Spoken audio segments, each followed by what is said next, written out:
Right. ఇక Mamata institute of dental సైన్సెస్లో ఉన్న సీట్లు ఎన్ని అది చెక్ చేద్దామండి. ఇంటేక్ వచ్చేసి మనకి పర్ ఇయర్కి 100 సీట్ల ఇంటేక్ అయితే ఉంది కాలేజ్. కేటగిరీ ఏ వాళ్ళకి వచ్చేసి 50% అంటే 50 సీట్లు.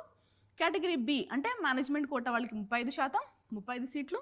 ఎన్ఆర్ఐ కోటా వాళ్ళకి వచ్చేసి 15% అంటే 15 సీట్లు. సో ఇది సీట్స్ యొక్క క్లాసిఫికేషన్.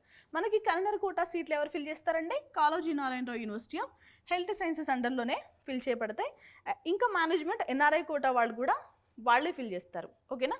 రైట్. ఇక వేరే డీటెయిల్స్ చూద్దామండి. ఫీజు గురించి మాట్లాడుకుందాం. కేటగిరీ ఏ వాళ్ళకి వచ్చేసి 45,000, కేటగిరీ బి వాళ్ళకి వచ్చేసి 4,20,000, కేటగిరీ సి వాళ్ళకి 5,25,000 రూపాయల వరకు ట్యూషన్ ఫీజు అయితే అవుతుంది. ఇవి కాకుండా మనకి కాస్త ఎక్స్ట్రా ఫీజెస్ కూడా ఉంటాయి. ఇక మమతా ఇన్స్టిట్యూట్ ఆఫ్ డెంటల్ సైన్సెస్లో హాస్టల్స్ ఉన్నాయా గురించి మాట్లాడుకుందాం. హాస్టల్స్ ఉన్నాయండి. బాయ్స్కి గర్ల్స్కి సెపరేట్గా ఏసీ రూమ్స్ ఉన్నాయి, నాన్ ఏసీ రూమ్స్ కూడా ఉన్నాయి. ఓకేనా? అటాచ్డ్ బాత్రూమ్ ఫెసిలిటీస్ కూడా ఉంది. హైజీనిక్ లివింగ్ స్పేసెస్ ఉన్నాయి.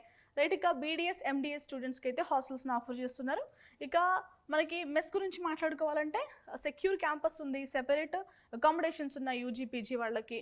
న్యూట్రిషియస్ ఫుడ్ అయితే అందిస్తున్నారు. ఓకేనా? టీవీ లాంజెస్ ఉన్నాయి, ప్లాస్మా టీవీస్ అయితే ప్రొవైడ్ చేస్తున్నారంట. ఇండోర్ జిమ్స్ ఉన్నాయి, వెల్ ఎక్విప్డ్ కామన్ ఏరియాస్ కూడా ఉన్నాయి, రీక్రియేషన్ హాల్స్ కూడా ఉన్నాయి, క్యాంటీన్ ఉంది, స్నాక్ సర్వీసెస్ ప్రొవైడ్ చేస్తారు.